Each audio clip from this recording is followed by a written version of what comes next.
Welcome to Supply Chain Now, the voice of global supply chain.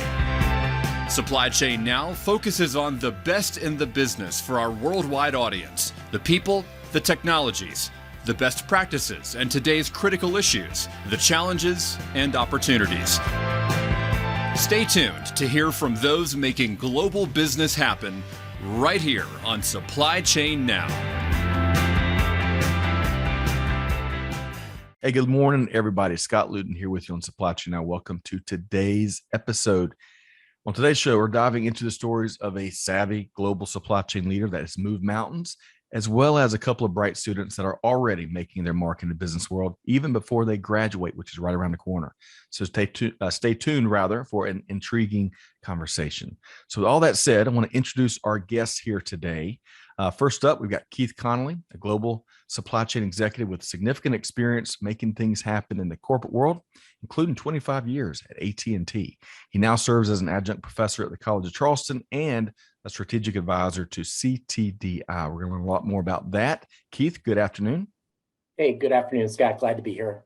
Great to see you. Really enjoyed seeing you in Vegas, and great to have you here along with a couple of your best friends here and students. Next up, we've got Elizabeth Pettner, a senior at the College of Charleston, where she's studying supply chain management, global logistics, and transportation. So good afternoon, Elizabeth. Good afternoon. Happy to be here. Great to see you. And finally, cleanup hitter here, we've got Madison Buchter, also a supply chain management student at the College of Charleston. And interesting note, both Elizabeth and Madison have already gained valuable experience in a variety of internship roles. So they are primed and ready to do big things in industry. Madison, how you doing? Good. Hello. Thanks for having us. You bet. Well, I'm delighted. Finally, we've been working on this for a while. It's so neat to connect with Keith and Madison and Elizabeth. So let's dive right in. And we're going to start. We're going to put Elizabeth's going to be our leadoff hitter. If you're a big Braves fan, she's going to be our Otis Nixon or our Jorge Soler today. So Elizabeth, tell us a little about yourself, maybe where you grew up. And then we're going to ask you about your why, but tell us about yourself first. Sure. So again, my name's Elizabeth Pettner. I'm from the small town of Darien, Connecticut. So I'm a big fan of bagels, nice Italian combos, pizza, Nice. you name it. My parents now live in North Carolina, and I'm a senior here at the College of Charleston in South Carolina. I'm majoring in supply chain management and minoring in global logistics and transportation, which is a mouthful, but It's a lot. Hey, a lot going on. Well, hey, so moving from Connecticut to going to school now in Charleston, which some people call the Holy City, right? It's a pretty popular place. How do you, from a weather standpoint, have you enjoyed the adjustment? absolutely. I was actually up in Connecticut a couple weeks ago, and the high was like 36 or 37. Meanwhile, it was in the 70s and 80s here. So. Man. Well, it's a great place, and I bet y'all are really enjoying your time there at the College of Charleston. And you get to rub elbows and learn from great, been there, done that. I hate to say teacher because, Keith, you come from industry, practitioner / professor, we'll call it that. But thank you for sharing, Elizabeth. One quick follow-up question before we go to Madison and then Keith. Why supply chain, Elizabeth? It's a great question because when I was 5 years old, that was definitely not what I was telling people what I wanted to be when I grew up. So I started college as a marketing major. Okay. I knew I could do something in business, but I wasn't sure what specifically. And so I remember I was in an international studies class for one of my gen ed assignments, and we learned all about globalization and supply chain. And I thought it was so fascinating. And I spoke with my advisor, and she brought this up. And then I said, sure, that sounds great. So I signed up to do supply chain and global logistics. And then a year later, COVID happened. So now everyone knows supply chain. It really, it really is true. And the silver lining, despite how challenging for a lot of, the world the last couple of years have been, part of that silver lining is the visibility it's given to the profession of global supply chain, which is, never had the recognition, especially all the people that make it happen. So wonderful story. Sounds like it opened a great door for you. And you're graduating just around the corner, right, Elizabeth? Yes. 2 months from now, actually, Okay. from today, I will be starting my full-time job. So Awesome. Really Well, early congrats, and we look forward to maybe having you back, you and Keith and Madison, maybe after y'all graduate, to kind of get the pre-graduate view and then the postgraduate view. We'll see. All right, so Madison, same question. Tell us a little about yourself, where you grew up, and then we're going to ask about your why. Okay. Hey, everyone. Once again, I'm Madison Buchter, and I am from Knoxville, Tennessee. I grew up there my whole life, went K through 12. I'm the biggest Tennessee Volunteers fan you'll ever meet. So that is my little thing with Knoxville. I am a senior at the College of Charleston studying supply chain management with a minor in marketing and Spanish. Wow. So a little different take than Elizabeth, but yeah, it's just a little bit about myself. And that's a deadly combination, Madison. Supply chain and marketing, and by the way, being bilingual in Spanish language of all languages, Yes, I found that it is applicable in many different situations. This past summer, I worked down in Tampa at a manufacturing plant, and I was able to use it to speak to a lot of the line workers that weren't completely fluent in English. So it has been such a great asset to have. So Madison, you went to the Gemba, right, where the value is, and engage with people and can talk in their native language. How powerful is that? So I think I'm guessing some of your why, but let us know, why supply chain for you, Madison? So I chose supply chain because I really enjoy seeing a process start and finish. So just watching the entire thing and seeing what areas you can improve on and reduce waste. I love continuous improvement projects, and one of my favorite things to work on, and the ability just to apply those concepts to different businesses and everyday situations. I love that. Man, you're light years ahead for me. I was beer and pizza, and y'all are really, you're changing the world, and to appreciate continuous improvement, while you're still an undergrad in college, that is you're light years ahead. So I love that, challenging the status quo. So Keith, man, after getting a little bit with Elizabeth and Madison, you got like the best job in the world, huh? Yeah, I certainly do, Scott. So first off, again, let me say thanks to you. Appreciate what you do on supply chain now. And you heard from Elizabeth and Madison. I'm always embarrassed to give my background or resume, because compared to what they're doing, I was doing nothing at their age in terms of understanding supply chain and getting engaged. And so they're two of the better students at the College of Charleston. We've got a great program there. Scott, you and I are closer in age than Elizabeth and Madison. And I think what you can appreciate as well, we've got two strong women in supply chain. When I started out in supply chain, 1991, not many people didn't look like me. But to your question, my background is, I was born in Boston, moved to New Jersey, back to Boston, New Jersey, Pennsylvania, Florida, and ended up in Arizona by the time I was in 8th grade, following my dad's career. Went to high school and went to Arizona State in Tempe. And so certainly everything in my sports world is around the Sun Devils. Living here in SEC country, my biggest challenge in college football season is getting the Devils on TV. But we all have issues and challenges. Well, so what did your father do? So my father worked for GTE. Interestingly enough, I went on to work for Pac Bell, which then merged and became SBC and AT&T. And so maybe following in my father's footsteps, he worked up the corporate ladder of GTE, kind of followed them through his career. I love that. Okay. One quick follow-up question. Then I want to ask you about a key position. I know you did a lot of big things at AT&T in your career there, but growing up in all those different geographic locations, all the different states, you heard Elizabeth talk a little about food, right? And got us hungry, talking pizza and sandwiches and bagels. Keith, what was your go-to as a kid, or one of them, when it comes to food dishes, based on where you lived? Yeah, it's interesting, Scott, you asked that. I mean, post Arizona, working for AT&T, I went on then to live in Northern California. Then I lived in San Antonio, and then I lived in Dallas before settling here post AT&T in Charleston. And really what my family did is adapt to the local environment and really enjoy it. So certainly here in Charleston for the last couple of years, I've shucked more oysters than in the previous 50 years, right? And if you went back to San Francisco, the love of sourdough, bread, and certainly in Arizona and Texas, the Mexican food. So I think we kind of followed, the local environment. And again, in Charleston, I think we're a quarter way down the list of restaurants on our to-hit list a couple years in here. Love it. Love it. Really quick. Madison, you're the only person that hasn't mentioned a food dish. And when you talk about Tennessee, barbecue comes in my mind. But really quick, what was a really one of your favorite food dishes growing up? Ooh, Trick tough question. one.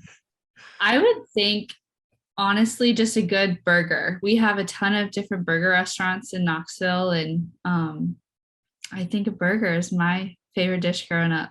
Always count on it. Cool city. Knoxville's a cool city, great college town. And hey, the Vols are coming back. I want to say the Vols won the SEC basketball tournament, right? They sure did. First time since 1979. Man, big fan. Okay.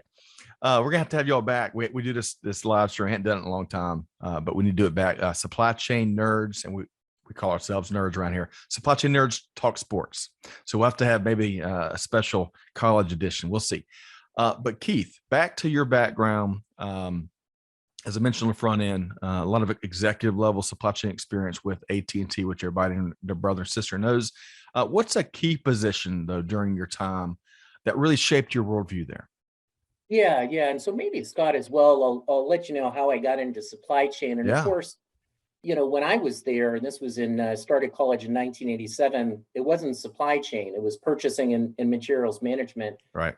And I went into Arizona State because it was the college down the street, and I had got a scholarship there. The college searches that we tend to do today are much more robust than perhaps my family did in the 80s. And at the time, in the late 80s, we're under a recession, and there weren't a lot of jobs coming out of school. But Arizona State had this program, purchasing and materials management, and was probably they and Michigan State and a few others that were into purchasing and materials management. And I noticed that the graduation rate and the number of jobs was higher there than any major. And so not knowing what purchasing materials management, right, that man, if I go through college for 4 years and don't have a job, that's not going to be goodness. And so let me give it a shot. And so went through that, and Pacific Bell was hiring quite a bit from Arizona State and the University of San Diego, because they would have just been 7 years removed from the breakup of the Bell system, right, and not having a procurement organization. And so they brought us in, to pack Bell. My whole career at AT&T has been in, what's now called supply chain. I actually left AT&T for 4 years, and so my service is kind of bridged. And I went on and worked at 2 other companies, Galileo International and Industrial Control Components, and then went back to AT&T. Yep. And I mentioned that because it made an impact on me as an employee, and then later as a manager, as a leader, that you groom talent, you bring them onto the organization, but something's missing, and they look outside, and maybe you've lost that talent that you've invested, and then bring them back. Is there something you can do to kind of really help them along? And so in my career, certainly mentoring, working with newer employees has been a focus. In terms of positions, let me just mention too, I was a VP at AT&T for 17 years, from 2003 to 2020. The first half of it, I was doing network and IT sourcing, so kind of a procurement job. And if you think of the timing of this 2003 to 2010, AT&T had just gone through a series of mergers and acquisitions, Pac Bell and SPC and Ameritech, Bell South and Singular. And when companies go through mergers, they have to pay back the premium that they placed on the acquisition. Hmm. And so they call that synergies often. And when companies are going through that, they're looking for synergies. And we learned quickly that supply chain or procurement at the time could be a competitive advantage to go after those synergies and say, now that we have these two groups coming together, how do we leverage the spend? How do we get the best practice? How do we get the best teams in place? And so for that period of time, really was happy to see procurement to get more of a leadership role. Elizabeth and Madison are coming into supply chain at a time that I think supply chain has been at the highest level I've ever seen. In the early 90s, supply chain and procurement wasn't always one of the most sought after parts of the organization. Right. And so when you were looking at that, how could you make your organization, the organization people wanted to come to, how could you make your organization one that was meaningful to the company? And so again, on this IT and network sourcing time in the early 2000s, post these acquisitions, how do you make procurement a competitive advantage? How do you go after these synergies? And again, when I say synergies, I don't always mean price reduction, although that's part of it, but how can you bring supply chains together, vendors together, people together? The second one is I moved in 2011 to the consumer supply chain of AT&T. So devices, broadband, set-top boxes, and so more the end-to-end supply chain from sourcing, planning, and logistics. Right. And I think when I first started out, coming from that sourcing or procurement background, we often managed the contract, not the vendor or supply chain. I had a big spend. I could wield a lot of leverage in the negotiations. And so we would have a contract, and then we'd require our suppliers to meet the requirements, and then we'd enforce the contract. And in hindsight, that might have been a little bit arrogant or naive, or perhaps both, because you have to move from managing the supplier to the supply chain. You have to understand, where is your supplier in terms of their supply chain? And things became more prominent on countries of origin, component shortages, intellectual property, tariffs. And so the second big, kind of pivot for me was going from this procurement or sourcing manager that was working the RFPs and bringing contracts together to saying, wait a minute, really the value add, that was a good phase one value add. But phase two is going to be managing this supply chain. And the last thing I'll say this and then take a breath, especially if you think about it, if you think about the companies I was competing against, many times we were using the same OEMs and distributing the same products. Now, we would often have our own marketing and engineering enhancing them, but largely the OEM list is similar. And so if that's the case, how are you going to have a competitive advantage against your competition? Well, I'm going to get to the product to the right place on time and better quantities and in better condition. And so managing that end-to-end supply chain was just, I think, the second kind of eureka that I had in my career. I love that. So with that said, Madison and Elizabeth, I want a little bonus question here before we get into kind of what you're tracking across global industry. There's so much there, Keith, that we could dive into, but I want to, Madison, let's start with you. So when you become that leader, that supply chain leader out in industry, and you think, Keith spoke to beyond supply chain management practices and what they did to really gain that competitive advantage. He kind of alluded to culture a couple of times. So Madison, when you become that supply chain leader, what's one thing that you want to put your stamp on the organization's culture? What's important to you, Madison? For me, I think diversity and inclusion, just making that a very big thing and making it known. I definitely experienced that this summer, and it was one of the top things we strive to focus on. And so that's what I would pick, is diversity and inclusion. I love that. And it kind of goes back to Keith, where he started, where back in 1991, it wasn't nearly as inclusive an industry as we're making gains. And we still got a lot of more work to do. But a lot of good stuff there. Okay, Elizabeth, same question. As a leader, where do you want to put your stamp on a culture? What's one place, at least? Yeah, definitely. I would say maybe training and communication. making sure everyone understands how systems work and operate, and all of that sort of thing. Because I feel like there's a lot of technological advancements occurring, but you need to understand how those systems work in order for them to be successful. And but also, to what Madison said as well, diversity and inclusion is critical for sure. Change is happening. It is speeding up so fast that it's putting a bigger burden on training and communication, right? So they're very powerful forces in the organization. Okay, so I'm going to stick with Elizabeth. In fact, we're going to go the reverse route, and then Elizabeth and Madison, and then back to Keith. Let's talk. There's so much going on across global supply chain. I'll tell you, no shortage of challenges, old challenges, but a ton of new challenges. And we're seeing some things take place right now in Europe that we hadn't seen in a very long time. And hopefully, certainly know we all are praying for a ceasefire and an end to some of the atrocities we're seeing take place in Ukraine. But that aside, when you get back to the profession, global supply chain, what's one thing, whether it's a trend or a topic or development, Elizabeth, that you're tracking more than others right now? Probably I would have to say, kind of along with my previous answer, education and training for these new changes. I'm working with Keith this year on a whole paper that touches on delivery systems, data analytics, technology, cybersecurity, and corporate social responsibility. So wow. The main thing behind all these topics is making sure people are educated and trained to understand why these things are important in supply chain. So I think.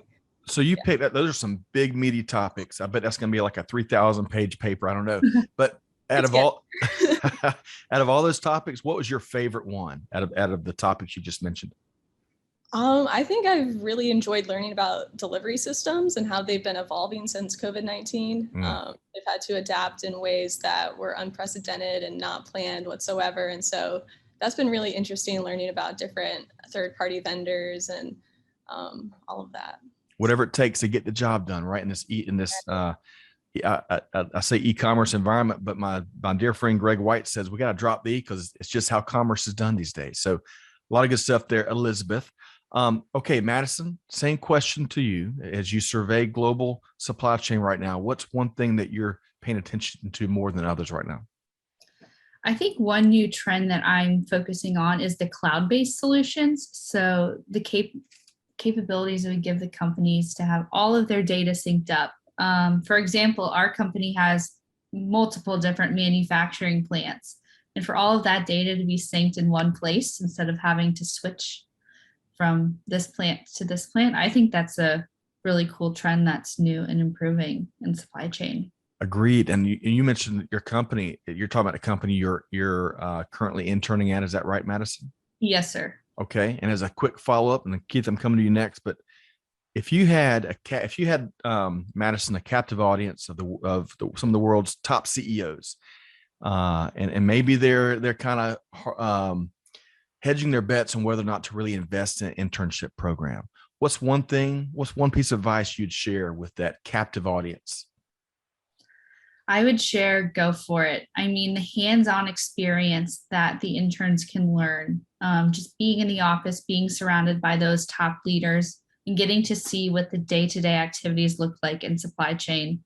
Such a great learning opportunity. And everything I learned in Mr. Connolly's class, I was able to apply to my internship.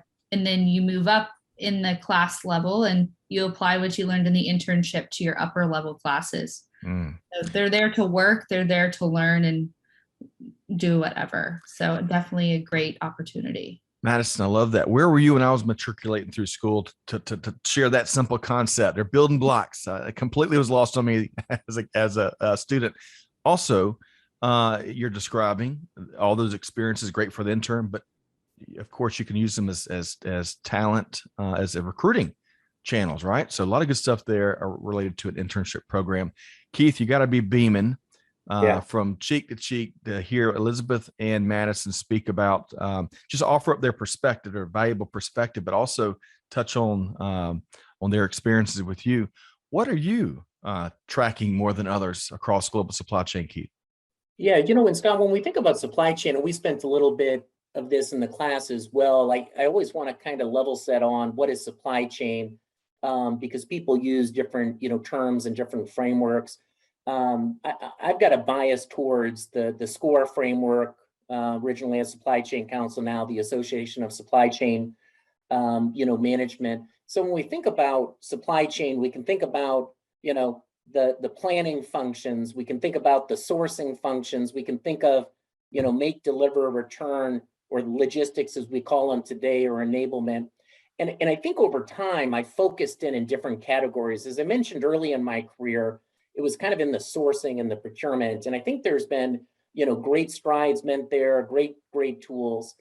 After that, I probably focused in the planning area and was so, kind of enamored with how can we get that demand and supply forecast to match, and how can we do that? Because that'll be the key to it of it all. And in fact, Scott, I was at a ASCM conference and someone said, we've been talking about forecasting for 40 years. We should stop. We're going to be wrong and just get over it. And the key, therefore, to that message, of course, said in jest, was really, you need to focus on logistics. And when you ask, what am I focusing on, currently, especially if we think of what's happened in COVID with all of the, supply demand mismatches, with all the bullwhip effects running, all the shortages, COVID, it really, in my mind, is the supply chain that can be the most flexible and the most resilient will win. Not that procurement's not important, not that planning's not important, but I think you can overcome them if you have a resilient and flexible supply chain. And so the logistics area of saying, especially post-COVID, where are we going to stock and how much and where? How are we going to cut down the time? How much is going direct to consumer versus to bricks and mortar? And so for me, it's this evolution of logistics, post-COVID, post-consumer habits.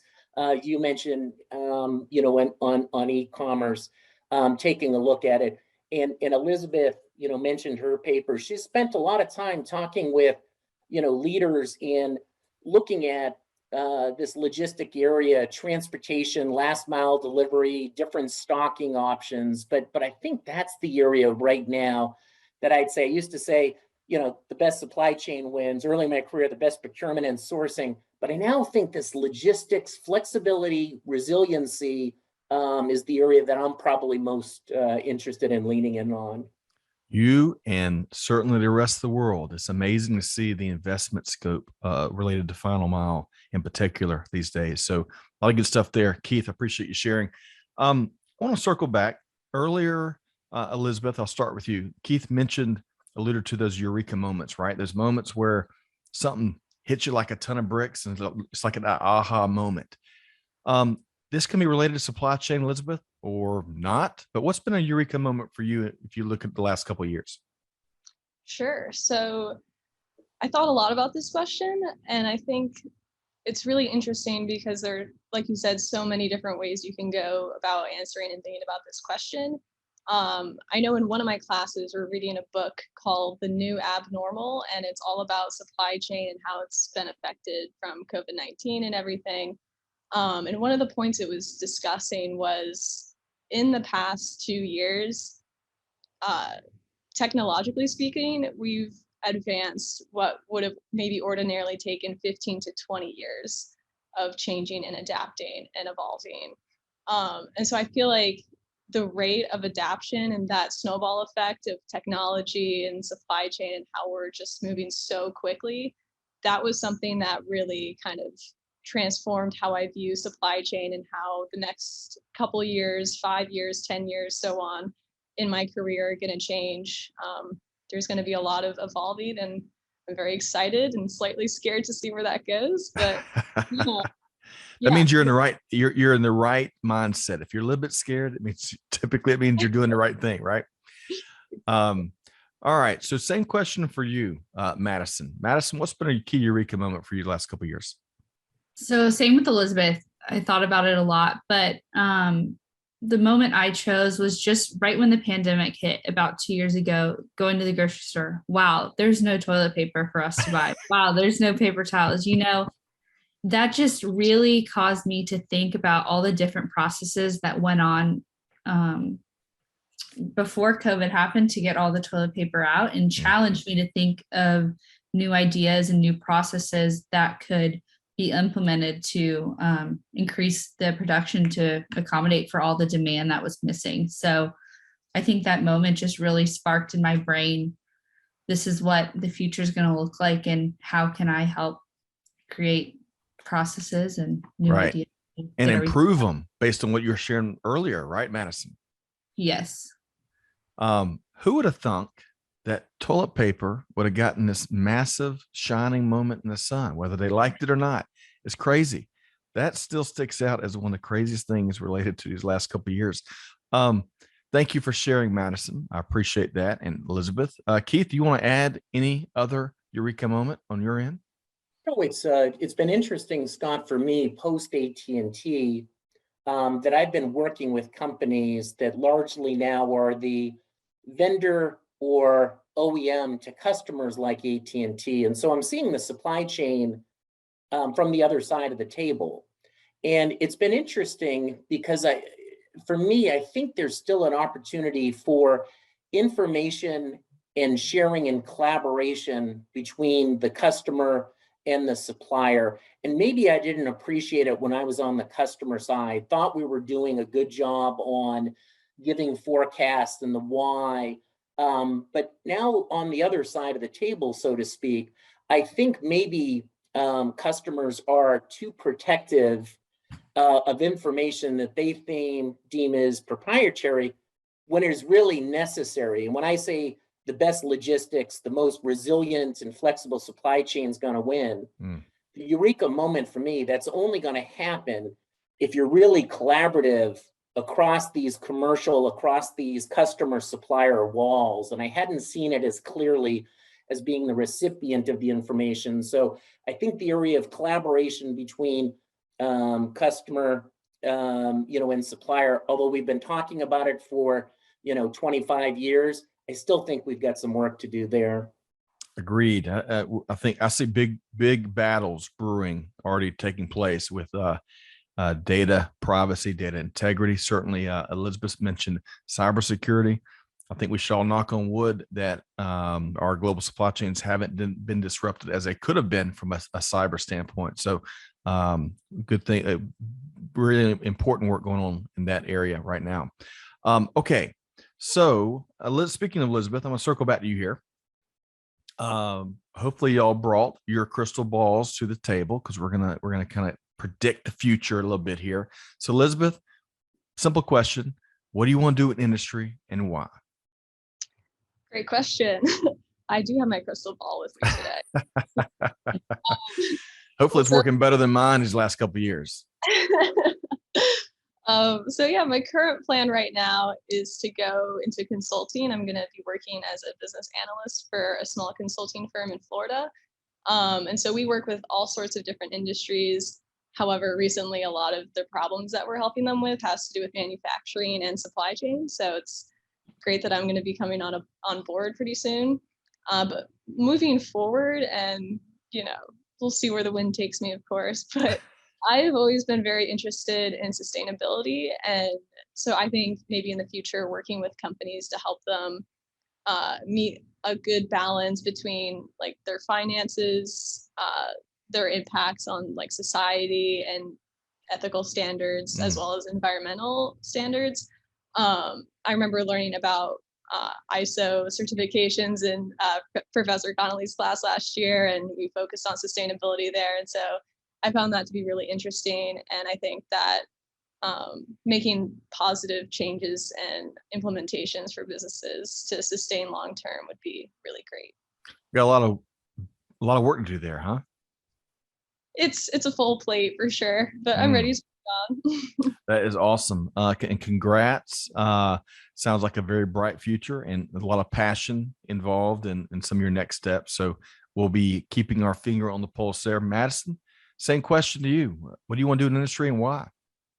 So my current plan now is I will be going into Danaher Corporation's Operations Leadership Program. So it's a 2-year rotational program, and every 6 months you'll rotate roles within the manufacturing plant to give you that full experience. So one role could be in the engineering department, one could be on the floor. So really just going to get the hands-on managerial practice. So that's what I'll be doing for the next 2 years. And then after that, I really hope to go into the medical side of supply chain. I've always been passionate about the medical industry, and I understand its importance now and definitely its importance in the future. So that would be a goal of mine, to go into medical supply chain. That is outstanding. Healthcare is certainly going to need some bright minds and some new ways of doing things in the years to come. Really quick, and Keith, I'm going to come to you, and maybe you've had the same observation. I spent a little time in my journey at a great small consulting group out of Cincinnati. And as they were hiring the best of the best when it came to the folks that drove change, project leaders, Danaher had a very strong reputation, especially for lean and continuous improvement. So Madison, gosh, sounds like you've got an outstanding opportunity to be in an environment that taps into some of the things you'd love to do, and you're going to learn how to do them even better. How about that?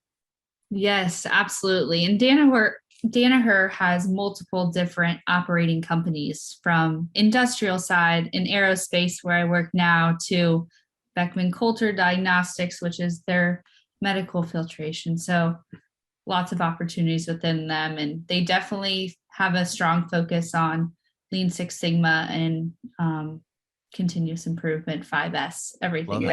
Yeah, Scott, to that point, when Madison got our internship, we sat down, they gave her kind of the summer assignment, and there were a couple of things that I really like. One is, not only do I mention it's great to see women in supply chain, Madison was in the operations on the floor. And again, hearkening back to my early days, that wasn't a common enough occurrence, but they gave her a Lean Six Sigma project to take a look at how she could cut, hours out of the process. And so Madison and Elizabeth have been extremely kind to me and my professorial capabilities.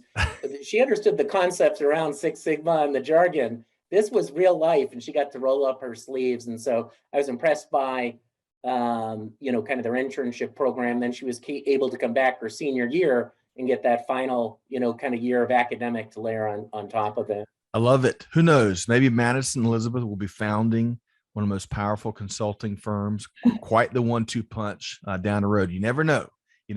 But really excited to what both of y'all have, the opportunities in the immediate future and moving forward. So we'll keep our finger on the pulse there. Keith, I want to shift gears here for a second as we come down the home stretch. Gosh, I love our teachers. We've got teachers in the family. We probably all do. They're just critical to all of our journeys. And I love to see colleges tap executives, especially in supply chain, been there, done that. It can bring all of a wealth of knowledge and stories and experiences to a classroom of capable students like Madison and Elizabeth. So why do you love to teach? And tell us also, as a follow-up, you're still doing some consulting. So tell us what you're doing there too. Yeah, Scott, maybe in the beginning of this, along my career at AT&T, I also made sure I was doing things outside of AT&T, things that kind of intersected my profession and my passion. And so one of them, I was on the Dallas-Fort Worth Minority Supplier Development Council for a number of years, including being the chairman. So here was an area to see, firsthand, how can you help historically disadvantaged firms get into the community. Also, as I mentioned, involved with the Association of Supply Chain Management, which allowed me to, network with other, peers in different industry. And then lastly, I was in Dallas. And so I was on the University of Texas at Dallas's Supply Chain Advisory Board. And it was my first kind of toe into academia. And so they allowed us to come over and look at their curriculum, meet with their students, meet with their professors. And really what I liked about it, Scott, is what you're seeing here today with Elizabeth and Madison. Again, this is a guy who is not only started in supply chain before it was cool, before it was even named supply chain, right? As purchasing and materials management. And so to see how it's progressed, and where it can go is so exciting. And so when I retired from AT&T, 25 great years, great company, had a great team that's doing great things since I've left. I called different universities to see if there was a chance to be a guest speaker on an advisory board. And then speaking with the College of Charleston, they said, hey, we think we have an opportunity, as an adjunct role to teach one of the supply chain and purchasing class. And to your point, and Elizabeth and Madison can attest, we had a world-class textbook. My most recent class, we also supplemented it with the ASCM procurement certificate. But really what I tried to do is take it to the real world. And so I brought in colleagues and former colleagues and vendor to kind of bring the real life. If we're talking about supply and demand planning, Corey Kerstetter, VP of operation at Samsung, and I would have a dialogue and say, okay, the book talked about qualitative and quantitative forecast. Here are the different methods. Corey, how did it work on this launch? And so I like that because I think in top of the academic work that the students get, bringing that experience that they can know, do I really want to be in supply chain? Do I want to be in procurement or planning or logistics? Do I want to be a consultant or do I want to work for a corporation? But clearly, Scott, I get more than I give, just because of the enthusiasm, that I get from the students and really enjoy the College of Charleston. On the other front, still interested in, staying active in supply chain. And so I've been working with CTDI for probably a year and a quarter now. CTDI is a couple of $1 billion, 45-year-old engineering, technical repair logistics company doing a lot of the repair, refurb, and movement across network infrastructure, set-top box, and mobility components. And as I mentioned before, it's interesting for me to have been on the customer side, the large carrier, to now work with, the vendor side of it, the service provider, and help them develop their processes and their systems. And so I'm enjoying staying a bit still in industry and in the flow, but also with the students in the college as well. So enjoyed my time at AT&T, great company, great experience, but surely having a heck of a lot of fun and eating Charleston seafood and being on the peninsula is not bad either. You had me at oysters.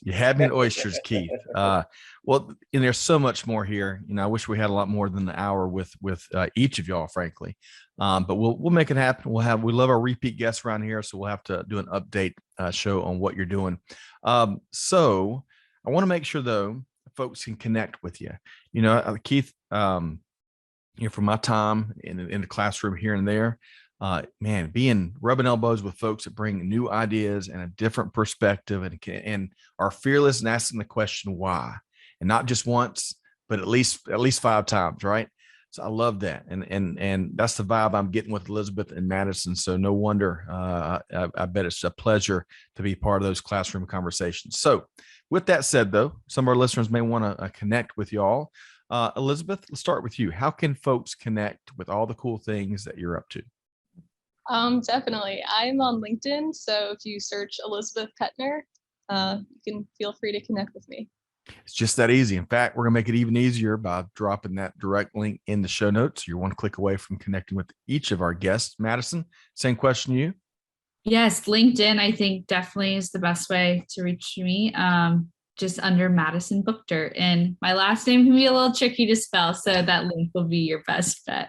Wonderful. And by the way, Buchter. But again, you'll find that link in the show notes. Madison, thanks so much. All right, Keith Connolly. I think we initially met via LinkedIn, if I'm not mistaken, several years back. But how can folks connect with you? Yeah, at this point, LinkedIn should be a paid sponsor of your program, because I'm going to say the same, Scott. I think I'm out there, would welcome any connection request or just emails to talk about supply chain, but certainly the best way to get a hold of me. I'm with you. And I wish they needed my help. That would be probably pretty lucrative, but regardless, they're doing a good job there. Because it's all about, gosh, where will we be? As silly as this may sound, I was talking with a friend of mine. I love Twitter. I love LinkedIn. Communication, stories, but connectivity.